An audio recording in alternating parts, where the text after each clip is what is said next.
Bismillahirrahmanirrahim. Assalamu alaikum students. My name is Abdurrahman and I am your biology teacher.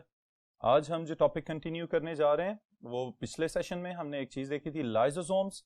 Lysosomes की continuity में दो छोटे छोटे से टॉपिक्स हैं, पेरोक्सिसोम्स और ग्लाइऑक्सिसोम्स। तो अभी हम उनको देखते हैं, उसको स्टडी करेंगे और फिर आप लोग उसको शॉर्ट क्वेश्चंस के लिए प्रिपेयर करेंगे।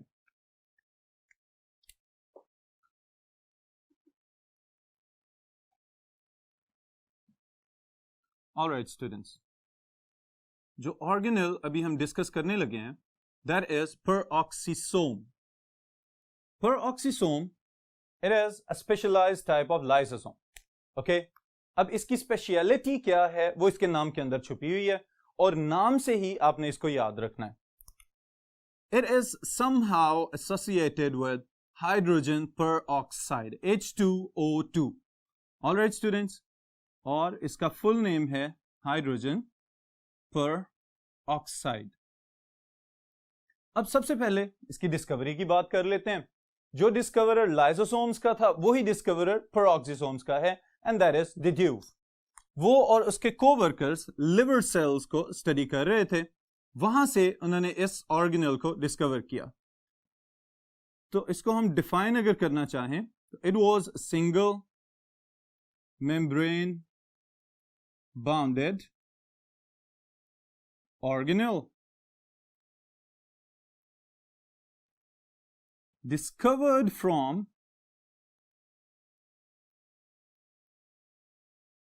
liver cells।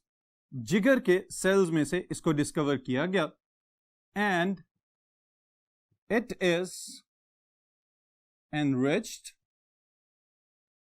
with specialized peroxidase enzymes।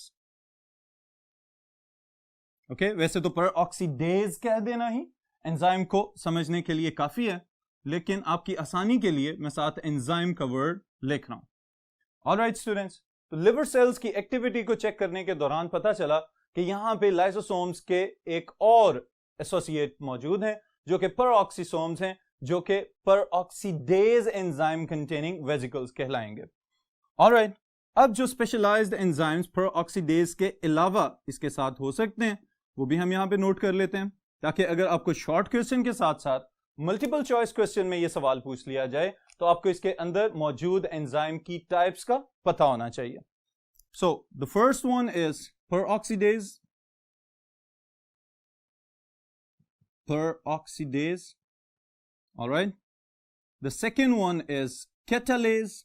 इसके नाम से पता चल रहा है ये चीजों को तोड़ने के काम आता है। catalase catabolic reactions को कंट्रोल करेगा। and the third one is glycolic acid oxidase, ये भी ऑक्सीडेशन में इन्वॉल्व होगा। alright students, so ये तीन एंजाइम्स हैं present in the peroxisomes. Alright, अगर मल्टीपल चॉइस क्वेश्चन में इसके लिहाज से कोई स्टेटमेंट पूछ ली जाए तो आपको इसके एंजाइम्स के नाम याद होने चाहिए। अब फिर अगर हम इसके फंक्शन की बात करें, जो कि इसका कैरेक्टरिस्टिक फंक्शन भी है, तो वो क्या है?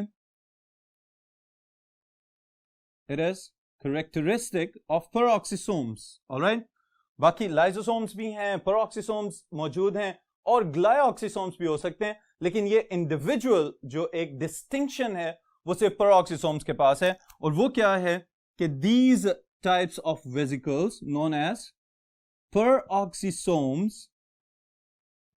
are characterized by the presence of enzymes involved in synthesis and breakdown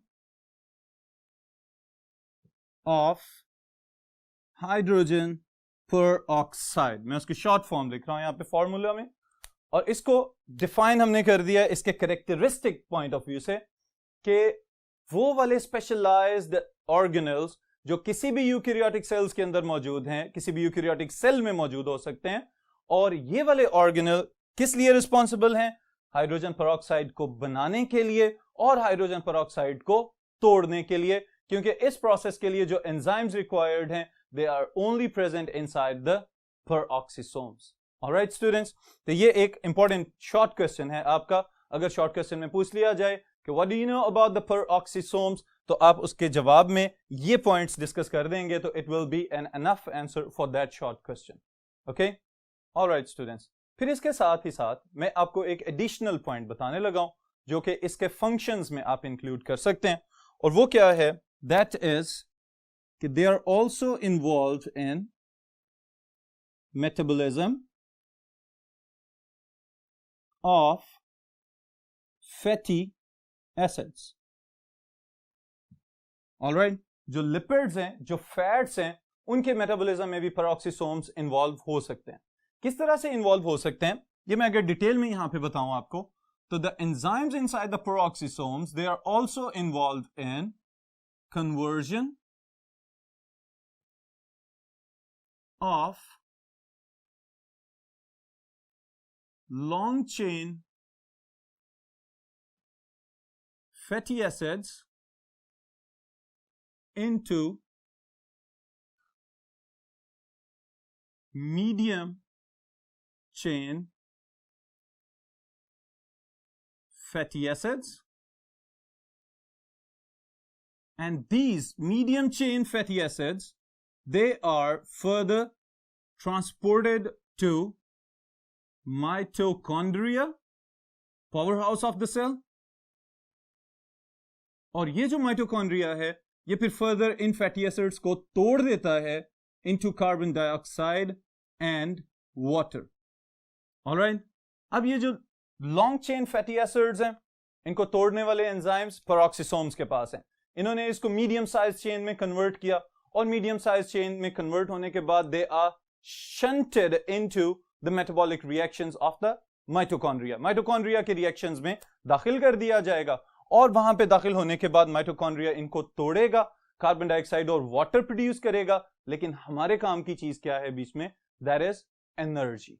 alright students, तो अब सवाल ये पैदा होता है कि अगर ये पेरोक्सिसोम्स एनिमल सेल्स के अंदर यानी कि लिवर सेल्स में से डिस्कवर हुए हैं, तो इसके अलावा किस किस तरह के लिविंग ऑर्गेनिजम्स में प्रेजेंट हो सकते हैं?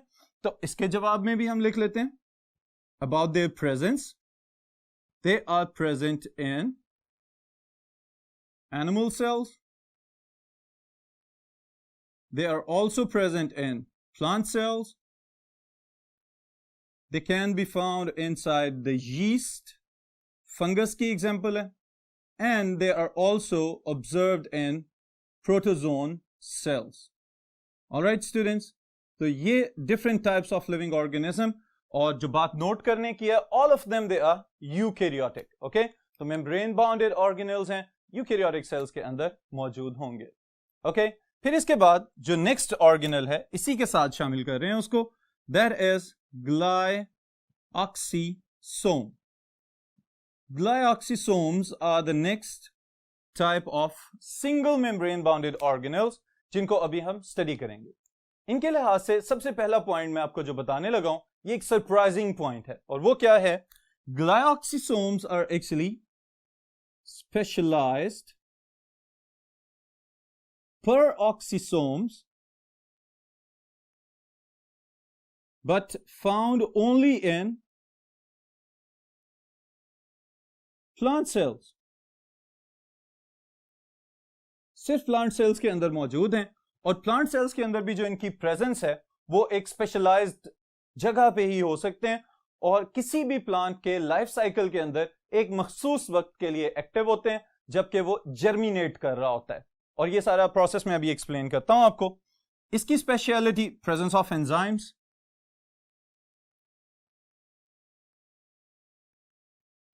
इसके पास कौन कौन से एंजाइम्स हैं? The first one is glycolic acid oxidase, जिसका काम है सारे का सारे ग्लाइऑक्सिलेट साइकिल के अंदर। And the second one is again the catalyst, बड़े सबस्ट्रेट मॉलिक्यूल्स को तोड़ के छोटे प्रोडक्ट्स में कन्वर्ट करने वाला एंजाइम कैटलिस्ट। ऑलराइट स्टूडेंट्स, अब फिर वेयर इट इज फाउंड, ये पाए कहां पे जाते हैं? प्लांट्स की हमने बात की है, तो प्लांट सेल्स के अंदर किस वक्त किस स्टेज में कौन से स्ट्रक्चर के अंदर इनको ऑब्जर्व किया जा सकता है? तो दे आर फाउंड प्राइमरीली, बुनियादी तौर पे मौजूद हैं कहां पे? जर्मिनेटिंग सीडलिंग्स, उगते हुए जो बीज होते हैं उनके अंदर इनको आसानी से ऑब्जर्व किया जा सकता है। ऑलराइट स्टूडेंट्स, अब यहां पे इनका क्या रोल है, क्या फंक्शन प्ले कर रहे हैं, ये अभी मैं आपको एक्सप्लेन करता हूं यहां पे एक छोटी सी डायग्राम के साथ। कि फॉर एग्जांपल आप देखें जरा यहां पे कि एक छोटा सा सीडलिंग है। अब ये सीडलिंग, इसको क्यों कह रहे हैं? बीज है, लेकिन उसको फेवरेबल कंडीशंस मिली हैं और फेवरेबल कंडीशंस मिलने के बाद वो जर्मिनेट करना शुरू हो गया। उसमें से दो छोटे छोटे से आउटग्रोथ्स निकलती हुई नजर आती हैं। जो ऊपर की तरफ जाएगा that is known as plumule, जो नीचे की तरफ जाएगा that is known as radicle. Radicle से फ्यूचर में रूट्स बन जाती हैं और जो प्लम्यूल है उससे बाद में शूट या स्टेम और तना बन जाता है। ऑलराइट स्टूडेंट्स, अब ये जो स्ट्रक्चर है, इस स्ट्रक्चर के अंदर जब तक ये सीडलिंग सॉइल के अंदर है, मिट्टी के अंदर है, उस वक्त तक अपनी मेटाबॉलिक एक्टिविटीज के लिए इसको एनर्जी तो चाहिए। वो एनर्जी कहां से आ रही है? ये बुनियादी तौर पे काम कर रहे हैं आपके ग्लाइऑक्सिसोम्स। ऑलराइट, अब ग्लाइऑक्सिसोम्स की एक्टिविटी, अब सीड के अंदर चलते हैं हम। सीड के अंदर फैट स्टोरेज टिश्यूज होते हैं, ऑलराइट, जिन्होंने रिजर्व फूड स्टोर किया होता है in the form of fats या ऑयल्स। जैसे कि हम लोग नॉर्मली ये जितने भी वेजिटेबल ऑयल्स वगैरह हैं, ये कहां से आ रहे हैं? डिफरेंट प्लांट्स के सीड्स में से तेल निकाला जाता है और उसको फिर फर्दर वेजिटेबल ऑयल या घी की फॉर्म में हम लोग इस्तेमाल कर लेते हैं। तो ये जो ऑयल्स हैं, these are actually the fats that are stored for the growth of the seed. जब बीज ने खुद मिट्टी में से निकल के, जब तक वो इस काबिल नहीं हो जाता कि वो फोटोसिंथेसिस करना शुरू करे और अपनी ग्रोथ के लिए अपने कार्बोहाइड्रेट्स खुद से बनाए, उस वक्त तक उसको जिस एनर्जी की जरूरत है, that energy is provided by the stored food inside the seed. Alright? और उस stored food को अगर वो fats की फॉर्म में है तो उसको available करवाना, that is the most important function, और it is performed by glyoxysomes. Alright students? अब जरा देखें, these glyoxysomes they have specialized enzymes. अभी एक एंजाइम का नाम मैंने आपको बताया था, glycolic acid oxidase. Okay? ये एक प्रोसेस चल रहा होता है सीड के अंदर और इसने क्या करना है? लॉन्ग चेन फैटी एसिड्स को कन्वर्ट करना है into acetyl coenzyme A. Alright, फिर acetyl coenzyme A is further converted into succinate. Alright, फिर उसके बाद सक्सिनेट से फर्दर इसको ट्रांसफॉर्म कर दिया जाएगा इनटू कार्बोहाइड्रेट्स, और इन कार्बोहाइड्रेट्स को वो जर्मिनेटिंग सीडलिंग उस वक्त तक इस्तेमाल करेगा जब तक कि वो इस काबिल नहीं हो जाता कि उसका क्लोरोफिल डेवलप हो जाए और वो खुद से फोटोसिंथेसिस करने के काबिल हो जाए। ऑलराइट, इसका मतलब ये है कि अब सवाल ये पैदा होता है कि किस तरह के प्लांट्स में आपको ये ग्लाइऑक्सिसोम्स ज्यादा मिल सकते हैं। तो all those plants whose seeds are enriched with stored fatty acids, okay?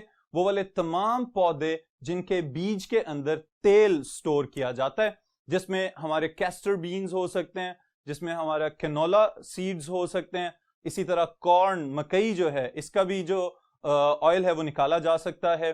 फिर पीनट्स जो है, मूंगफली जो है, इसमें से भी समटाइम्स ऑयल एक्सट्रैक्ट किया जा सकता है। तो ये वाले सब के सब, और एक और जो इकोनॉमिकली बहुत इंपॉर्टेंट है फ्लावर, सनफ्लावर, उसके सीड्स में से भी ऑयल्स निकाले जा सकते हैं। तो ये सब सीड्स अगर जमीन में लगाए जाएं और ये जर्मिनेट करके नया पौधा बनाए, तो ये नया पौधा कब बनेगा? जब इनके अंदर ग्लाइऑक्सिसोम्स फैटी एसिड्स को तोड़ के उस ग्रोइंग सीडलिंग की हेल्प करेंगे, तो तब एक नया पौधा फिर जमीन में से बाहर आ सकेगा। ऑलराइट स्टूडेंट्स, तो ग्लाइऑक्सिसोम्स यहीं पे खत्म होते हैं, फिर इंशाल्लाह ताला इसको कंटिन्यू करते हैं नेक्स्ट टॉपिक के साथ।